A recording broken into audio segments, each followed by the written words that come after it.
Épître de Paul aux Philippiens, chapitre 1er. Paul et Timothée, serviteurs de Jésus-Christ, à tous les saints en Jésus-Christ, qui sont à Philippe, aux évêques et aux diacres. Que la grâce et la paix vous soient données de la part de Dieu notre Père et du Seigneur Jésus-Christ. Je rends grâce à mon Dieu de tout le souvenir que je garde de vous, ne cessant dans toutes mes prières pour vous tous de manifester ma joie au sujet de la part que vous prenez à l'Évangile, depuis le premier jour jusqu'à maintenant. Je suis persuadé que celui qui a commencé en vous cette bonne œuvre la rendra parfaite pour le jour de Jésus-Christ. Il est juste que je pense ainsi de vous tous, parce que je vous porte dans mon cœur, soit dans mes liens, soit dans la défense et la confirmation de l'Évangile, vous qui tous participez à la même grâce que moi. Car Dieu m'est témoin que je vous chéris tous avec la tendresse de Jésus-Christ.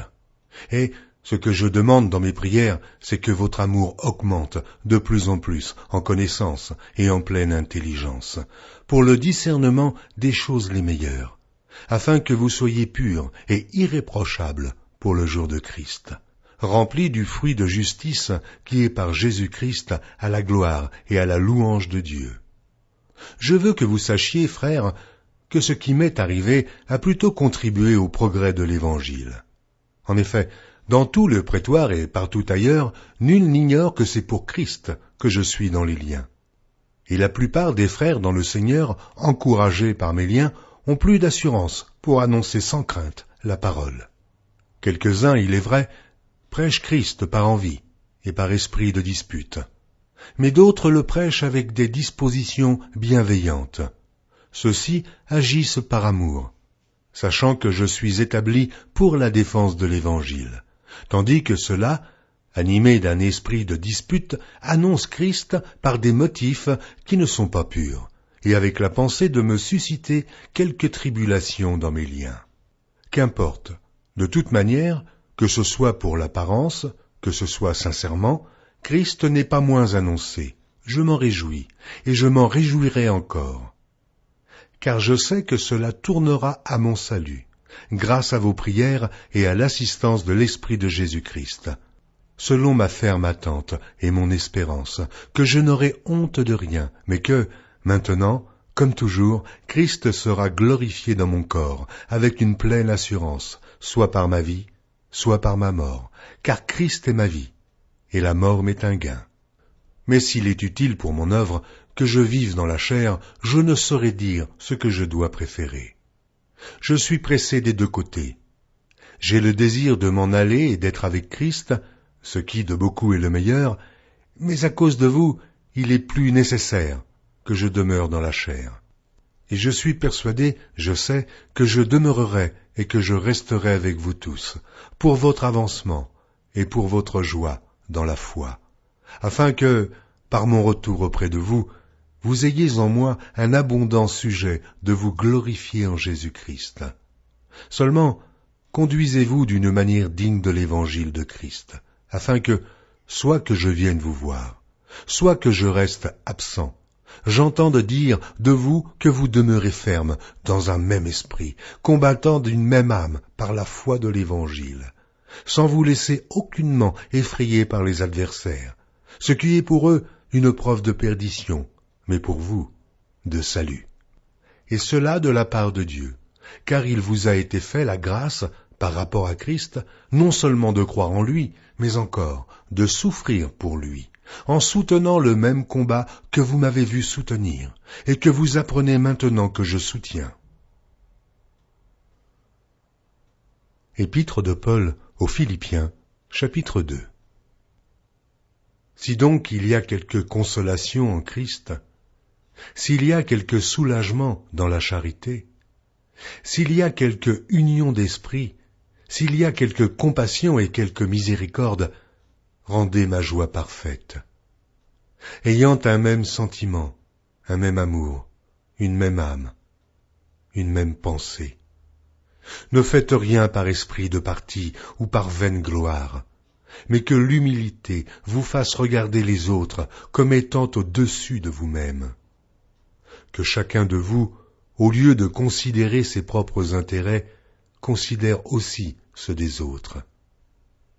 Ayez en vous les sentiments qui étaient en Jésus-Christ, lequel, existant en forme de Dieu, n'a point regardé comme une proie à arracher d'être égal avec Dieu, mais s'est dépouillé lui-même, en prenant une forme de serviteur, en devenant semblable aux hommes, et ayant paru comme un simple homme. Il s'est humilié lui-même, se rendant obéissant jusqu'à la mort, même jusqu'à la mort de la croix.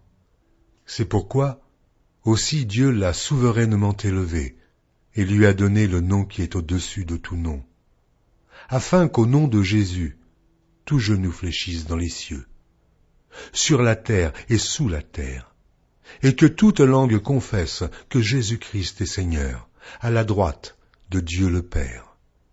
Ainsi, mes bien-aimés, comme vous avez toujours obéi, travaillez à votre salut avec crainte et tremblement, non seulement comme en ma présence, mais bien plus encore maintenant que je suis absent. Car c'est Dieu qui produit en vous le vouloir et le faire, selon son bon plaisir. Faites toutes choses, sans murmure ni hésitation, afin que vous soyez irréprochables et purs, des enfants de Dieu irrépréhensibles au milieu d'une génération perverse et corrompue, parmi laquelle vous brillez comme des flambeaux dans le monde, portant la parole de vie, et je pourrai me glorifier au jour de Christ de n'avoir pas couru en vain, ni travaillé en vain. Et même si je sers de libation pour le sacrifice et pour le service de votre foi, je m'en réjouis, et je me réjouis avec vous tous. Vous aussi, réjouissez-vous de même, et réjouissez-vous avec moi. J'espère dans le Seigneur Jésus vous envoyer bientôt Timothée, afin d'être encouragé moi-même, en apprenant ce qui vous concerne.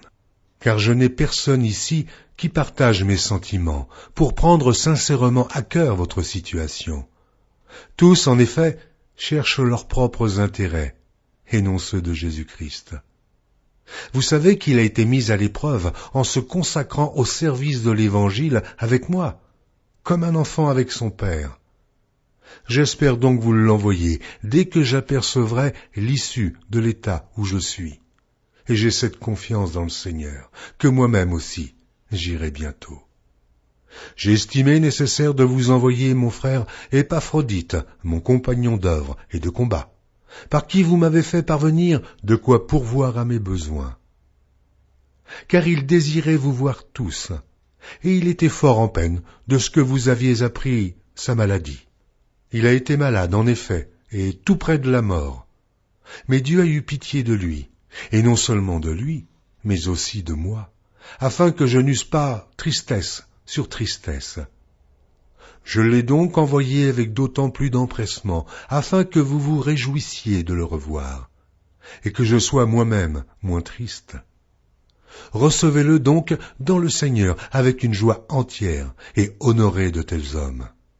Car c'est pour l'œuvre de Christ qu'il a été près de la mort, ayant exposé sa vie afin de suppléer à votre absence dans le service que vous me rendiez. Épître de Paul aux Philippiens, chapitre 3. Au reste, frères, réjouissez-vous dans le Seigneur. Je ne me lasse point de vous écrire les mêmes choses, et pour vous cela est salutaire. Prenez garde aux chiens. Prenez garde aux mauvais ouvriers. Prenez garde aux faux circoncis. Car les circoncis, c'est nous, qui rendons à Dieu notre culte par l'Esprit de Dieu, qui nous glorifions en Jésus-Christ, et qui ne mettons point notre confiance en la chair. Moi aussi, cependant, j'aurais sujet de mettre ma confiance en la chair.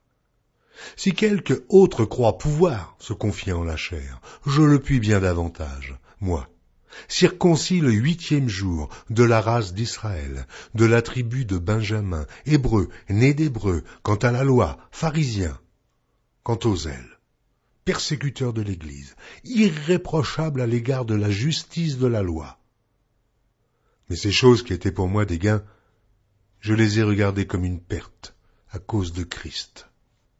Et même, je regarde toutes choses comme une perte, à cause de l'excellence de la connaissance de Jésus-Christ mon Seigneur, pour lequel j'ai renoncé à tout, et je les regarde comme de la boue, afin de gagner Christ, et d'être trouvé en lui, non avec ma justice, celle qui vient de la loi, mais avec celle qui s'obtient par la foi en Christ, la justice qui vient de Dieu par la foi, afin de connaître Christ et la puissance de sa résurrection et la communion de ses souffrances, en devenant conforme à lui dans sa mort, pour parvenir, si je puis, à la résurrection d'entre les morts. Ce n'est pas que j'ai déjà remporté le prix, ou que j'ai déjà atteint la perfection, mais je cours pour tâcher de le saisir, puisque moi aussi j'ai été saisi par Jésus-Christ. Frère, je ne pense pas l'avoir saisi. Mais je fais une chose, oubliant ce qui est en arrière, et me portant vers ce qui est en avant. Je cours vers le but, pour remporter le prix de la vocation céleste de Dieu en Jésus-Christ. Nous tous donc qui sommes parfaits, ayons cette même pensée. Et si vous êtes en quelque point d'un autre avis, Dieu vous éclairera aussi là-dessus. Seulement, au point où nous sommes parvenus, marchons d'un même pas.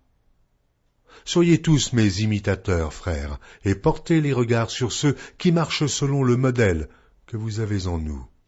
Car il en est plusieurs qui marchent en ennemis de la croix de Christ. Je vous en ai souvent parlé, et j'en parle maintenant encore en pleurant. Leur fin sera la perdition.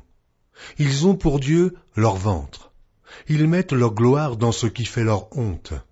Ils ne pensent qu'aux choses de la terre. Mais notre cité à nous est dans les cieux, d'où nous attendons aussi comme Sauveur le Seigneur Jésus-Christ, qui transformera le corps de notre humiliation en le rendant semblable au corps de sa gloire, par le pouvoir qu'il a de s'assujettir toutes choses.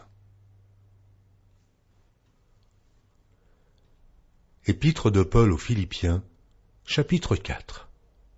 C'est pourquoi, mes bien-aimés et très chers frères, qui êtes ma joie et ma couronne, demeurez ainsi fermes dans le Seigneur, mes bien-aimés.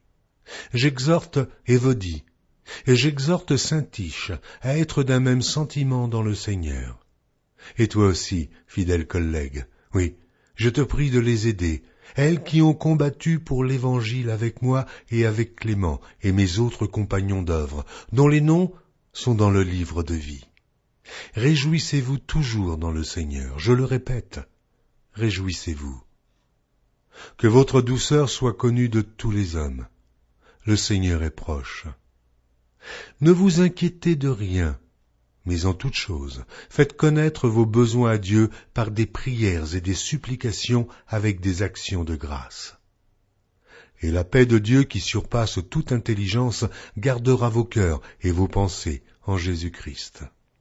Au reste, frères, que tout ce qui est vrai, tout ce qui est honorable, tout ce qui est juste, tout ce qui est pur, tout ce qui est aimable, tout ce qui mérite l'approbation, ce qui est vertueux et digne de louange, soit l'objet de vos pensées.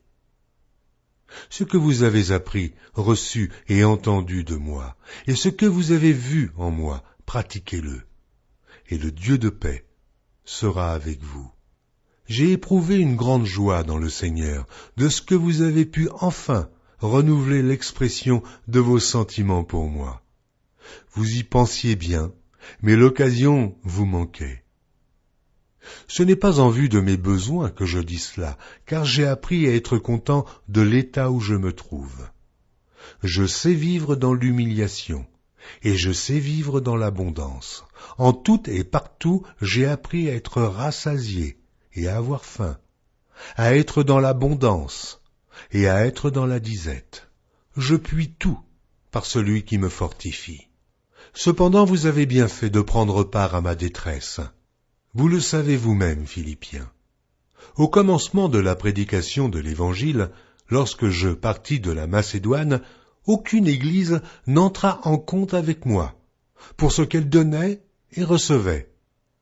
Vous fûtes les seuls à le faire, car vous m'envoyâtes déjà à Thessalonique et à 2 reprises de quoi pourvoir à mes besoins. Ce n'est pas que je recherche les dons, mais je recherche le fruit qui abonde pour votre compte. J'ai tout reçu, et je suis dans l'abondance. J'ai été comblé de bien en recevant par Épaphrodite ce qui vient de vous, comme un parfum de bonne odeur, un sacrifice que Dieu accepte et qui lui est agréable. Et mon Dieu pourvoira à tous vos besoins selon sa richesse, avec gloire en Jésus-Christ. À notre Dieu et Père soit la gloire au siècle des siècles. Amen. Saluez tous les saints en Jésus-Christ. Les frères qui sont avec moi vous saluent. Tous les saints vous saluent, et principalement ceux de la maison de César. Que la grâce du Seigneur Jésus-Christ soit avec votre esprit.